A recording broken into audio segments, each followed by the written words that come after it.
रब इश्रह ली सदरी वयस्सिर ली अमरी वाहलुल उक़दतम मिन लिसानी यफ़क़हू क़ौली। अस्सलाम वालेकुम। Doctor Sania Bashir here consultant diabetologist and CEO of diabetes tele care. उम्मीद करती हूँ कि आप लोग खैर खैरियत से होंगे और यकीनन शुगर के साथ अपनी ज़िंदगी को बेहतर से बेहतरीन बना रहे होंगे।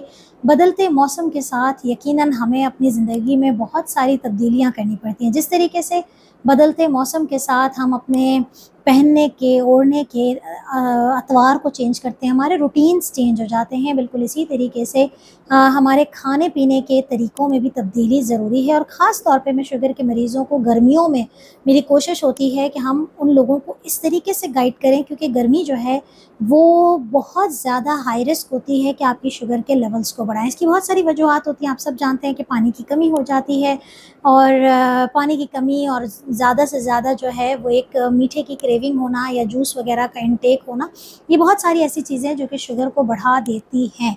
लेकिन हम बात करेंगे कि शुगर को बेहतरीन रखना है, तो उसमें हम चूँकि खाने पीने की बात कर रहे होते हैं, तो आज हम आपसे डिस्कस करेंगे वो सब्ज़ियाँ। ख़ास तौर पे हम 3 सब्ज़ियों के बारे में बात करेंगे जो कि गर्मी के मौसम में बेहतरीन सब्ज़ियाँ मानी जाती हैं और वो किस तरीके से आपकी गर्मी को बीट कर रही हैं, किस तरीके से आपको खानी है, कितनी खानी है, कैसे पकानी है। वीडियो को अंत तक ज़रूर देखिएगा और उम्मीद करती हूँ कि इन रूटीन्स में अपनी इन सब्ज़ियों को शामिल करने से आपकी शुगर कंट्रोल होगी।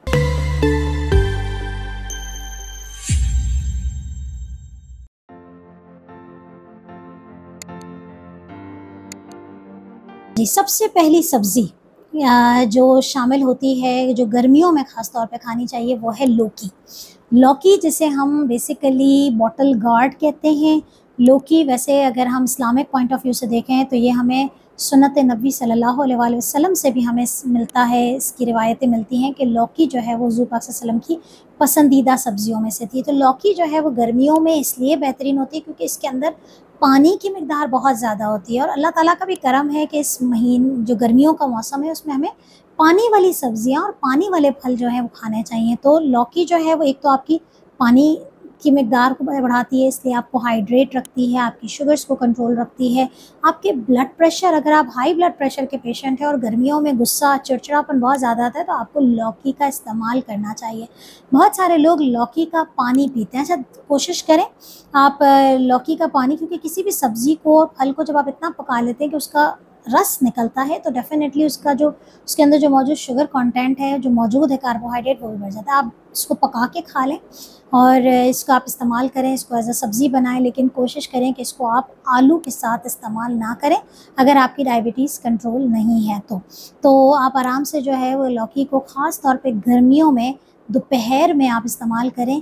जौ की रोटी ले लें और लौकी की सब्ज़ी ले लें, यकीन करें बड़ा मज़ा आएगा। साथ में आप ये लहसुन का इस्तेमाल करें, पुदीने की चटनी बनाइए, तो ज़बरदस्त किस्म का ये लंच तैयार हो जाता है। दूसरी सब्ज़ी जो कि शुगर के मरीज़ों के नज़दीक बड़ी ही कॉमन है और शुगर अगर डायग्नोज़ हो जाए तो इर्द-गिर्द वाले मशवरा देना शुरू कर देते हैं कि सब कुछ छोड़ो, करेला खाओ। तो करेला जो है वो बेसिकली यकीनन बिटर गार्ड जिसे हम कहते हैं, और करेला की जो सब्ज़ी है उसके भी बेपनाह फ़ायदे हैं और करेला जो है वो एंटी डायबिटिक भी इसे माना जाता है। जिस तरीके से हम जामुन फ्रूट को एंटी डायबिटिक कहते हैं, करेले को भी कहते हैं। तो करेले में ऐसी क्या ख़ास बात? करेला जो है वो हर शुगर के मरीज़ को क्यों कहा जाता है? क्योंकि करेले को अल्लाह ताला ने वो सलाहियत दी है कि वो आपके जिस्म में इंसुलिन की तरह काम करता है।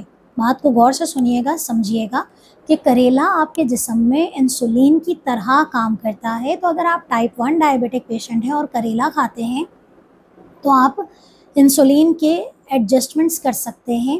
हाँ, ये अलग बात है कि आपको करेला पकाना आना चाहिए, तो पकाने की रेसिपीज़ को ज़रूर देखें, मुख्तलिफ़ जगहों पे मौजूद हैं कि उसके कड़वापन को कैसे खाता है। लेकिन करेला जो है वो बेसिकली आपके इंसुलिन का काम करता है जिस्म में और शुगर लेवल्स को कंट्रोल करता है। इसके अलावा करेले का जो सबसे ज़्यादा फ़ायदा है वो है आपके जिगर को डिटॉक्स कर देता है। जो डिटॉक्स पे भी इंशाल्लाह एक डिटेल में गुफ्तगू करेंगे आपसे। तो जिगर को डिटॉक्स का मतलब क्या, आम ज़बान में क्या है कि आपके जिगर में जो हम जब खाना वाना खाते हैं तो जितना भी रेजिडुअल, जितना भी वेस्ट वगैरह होता है, कुछ कचरा, कुछ तो हमारे किडनी से निकल जाता है, कुछ हमारे लिवर में मौजूद होता है और अगर वो जमा हो जाए तो बेसिकली बहुत सारी बीमारियां हो जाती हैं, जिसमें फैटी लिवर होना है, जिगर की बीमारियां हो जाती हैं। तो ये वाली चीज़ें जो हैं, ये डिटॉक्सिफिकेशन करेला बहुत सारी चीज़ें डिटॉक्स करती हैं, ये भी करती है। इसके अलावा इसके अंदर विटामिन सी की मिकदार है, आपके क़ुव्वत मुदाफ़ियत को बेहतर करती है, आपकी हड्डियों के लिए बहुत अच्छी है। जी हाँ, करेला बड़ी सरप्राइजिंग सी बात है, लेकिन करेला आपकी हड्डियों को बेहतर करता है। और अगर आप डायबिटिक हैं और आपको ज़ख़म होते हैं और हील नहीं होते, और अगर ज़ख़म नज़र नहीं आते, अंदरूनी ज़ख़म होते हैं, तो करेला उसको भी हील करता है। तो अपनी डाइट में गर्मियों में करेला शामिल रखें। तीसरी सब्ज़ी, जी हाँ, जिसे आम तौर पे लोग आई डोंट नो बहुत सारे नाम हैं, बेसिकली हम बात करें तुरई की। तोरी भी कहा जाता है, तुरई भी कहा जाता है।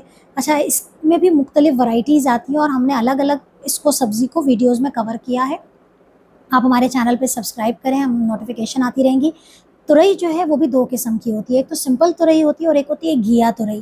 तो ये दोनों ही बेसिकली, एक तो पानी का इंटेक, पानी की मिकदार उनके अंदर ज़्यादा होती है, आपकी बॉडी में जो है ये विटामिन्स और मिनरल्स को लेकर आती है, क़ुव्वत मुदाफ़ियत को बढ़ाती है, आपके जो है इसके अंदर विटामिन ए अच्छा मौजूद है, विटामिन सी अच्छा मौजूद है, पोटेशियम अच्छा है, तो आपके ब्लड प्रेशर कंट्रोल होते हैं। तो बताने का मकसद ये है कि ये टॉप 3 वेजिटेबल्स हैं, इसका ये मतलब हरगिज़ नहीं है कि बाकी सब्जियां नहीं हैं, बाकी सब्जियां भी हैं, और अलग-अलग सब्जियों के अलग-अलग फ़ायदे इंशाल्लाह आपको हमारे चैनल पे मिलेंगे। पिछले साल भी अपलोड की थी, इस साल भी कुछ नए तरीके से अपलोड करेंगे, देखते रहिए।